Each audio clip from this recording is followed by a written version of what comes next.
Now for tonight's soul connection session, I want to talk about a supplement that if you came to me and you said, I'm experiencing fatigue, brain fog, vertigo, right?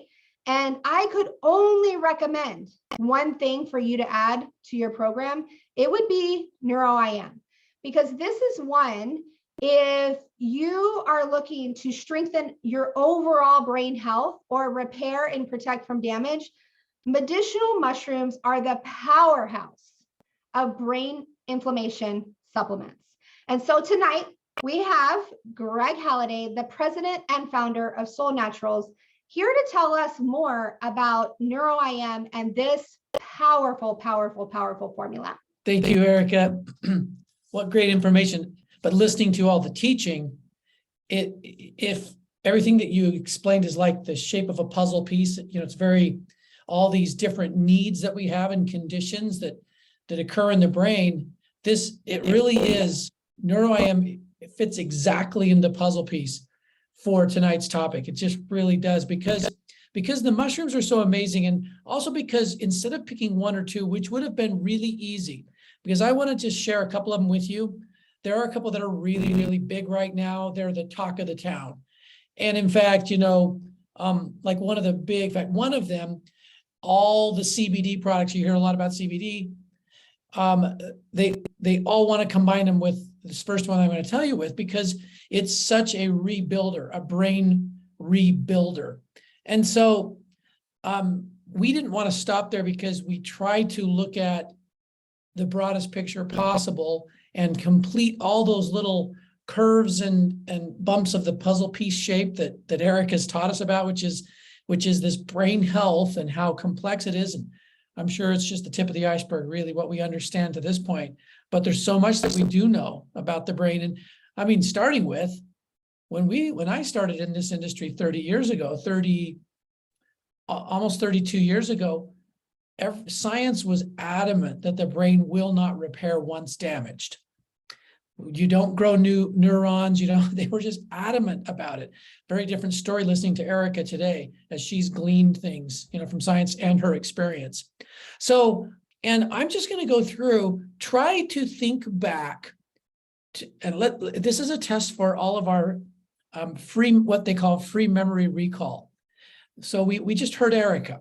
Let's see how much we can remember. And I think you're going to hear words and key terms and words that she's taught us in these summaries of studies on these 10 medicinal mushrooms. So if I look really quickly, I'm going to go through, don't have time to talk about them all tonight. So I'm going to bounce through study highlights, see if you can see terms that Erica taught us about tonight. So the first one is lion's mane. That is the #1 ingredient in NeuroIM.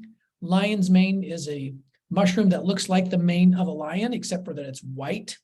I guess if you had an albino lion, it would look exactly like it. Why is lion's mane the flavor of the month when it comes to this industry, and it's really been the flavor of the last 2 years? Well, because it's shown to improve impairment to the brain. A lot of things involved with nerve cell reparations and communications between nerve cells. And think about, tonight I learned more about this whole microglia and the role that it plays in all of this.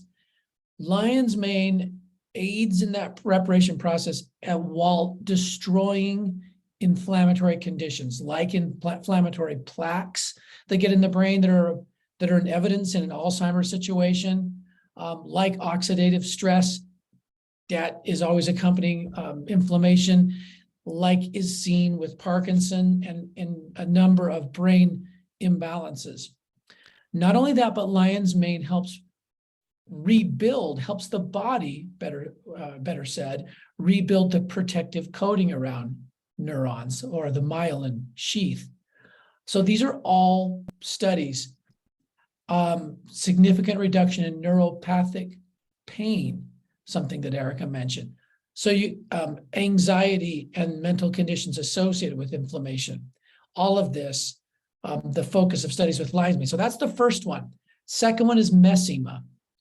Mesima, the very first study, highlights lowering inflammation in the brain and actually throughout the body, modulating immune activity and the inflammation that can come over inflammation because of certain conditions that Erica mentioned to us already, reducing allergic reactions, which often come with inflammations, decreasing and normalizing sugars in the blood, another subject that Erica, in fact, lots of diabetes study with Mesima. Scar tissues in certain vital organs, including protecting heart and protecting the pancreas, protecting the gut from damage, thinking about that relation, that connection between gut and brain. Mesima, evidence all through all of that it works through the whole connective process. The next one is turkey tail. Again, helping with insulin problems and imbalances in blood sugar. One of the first 4 studies cited there. Abnormal cells that can really can develop anywhere in the body. Turkey tail, some great studies with that. I'm jumping beyond the turkey tail, although the last study she cites in turkey tail is a number of itis conditions. And anytime we see itis, that means inflammation. So liver, lungs, kidneys, all of these turkey tails brought down the inflammatory condition. Shiitake is the next one. And I think we heard a couple of times tonight from Erica about heavy metals like mercury. One of the really interesting studies of Shiitake is how it will help absorb heavy metals like cadmium so that the body can rid itself from those heavy metals. Inflammation, particularly in the gut, declining, improving the purity of blood and blood lipids. Next one is Chaga. So I think, what are we at, 4 or 5 of them into there?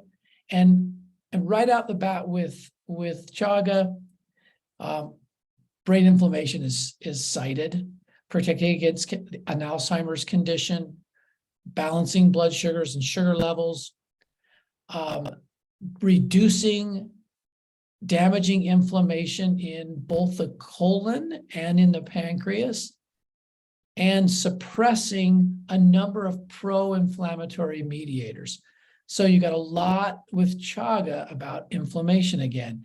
And the final one was all about fatigue. I think we heard about fatigue tonight, and how Chaga, daily consumption of that mushroom, kind of an odd, kind of can be a number of different shapes, Chaga on trees. Typically, I think in Brazil, very common, how it is used for fatigue. And fatigue, I agree with Erica, it is a brain condition. The next mushroom is Maitake. And Maitake, again, lots of studies about tumors and helping the body rid themselves. But my eye comes right to the study, that word mercury we heard from Erica.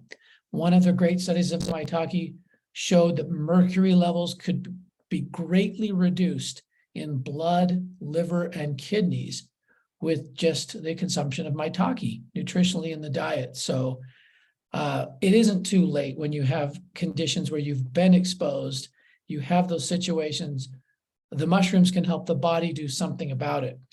Maitake has another interesting thing, back to regrowing and neurons that have been damaged. There is evidence with Maitake that neurite outgrowth is stimulated, and so brain health overall improves. There's something called nerve growth factor, and that is also stimulated by Maitake. And so there are lots of great studies, Maitake going along with the lion's mane that I mentioned earlier. And the next mushroom, Tremella, which is this beautiful white, it can be white to tan depending on where you get them. They're very common in China, but also in Japan, I believe, is where we get ours. Again, nerve growth and neurite outgrowth, protecting against things like Alzheimer's and other brain imbalances. Peripheral nerve regeneration. So thinking of I think that was mentioned by some nerve pains and neuropathies, not just in the, in the central nervous system in the brain itself, but as they reach throughout the body, even regenerating peripheral nerves. That's another study cited by Dr. Allison with Tremella. So I think I'll stop there today because that's not all of them, but that's a bunch of them. And it gives you a flavor. If you read through enough material on all of them, all 10 of them in varying ways and with different blends of these wonderful compounds, some of which they all share in common, and others are kind of unique in some of them, which is why we included 10. It really does fill out the puzzle piece. Like Erica said, if you had to just take one thing, what we see here in Soul is people adding it to a program, and then they really start to see just another level up because they get the benefit of the rest of the balancing. Back to you, Erica. I love it. NeuroIM is one of my favorite formulas. I can always tell when I haven't taken it. Like I normally take it in the morning about 9 o'clock, but if I get to 10 or 10:30 and I'll be like, I just like don't feel like my brain's like working quite as well as it is, or like my energy is not quite the same. And I'll be like, did I have my NeuroIM this morning? And sure enough, almost every single time that happens to me, it's a lack of NeuroIM. And so I know it's a formula that definitely works, and I can feel it.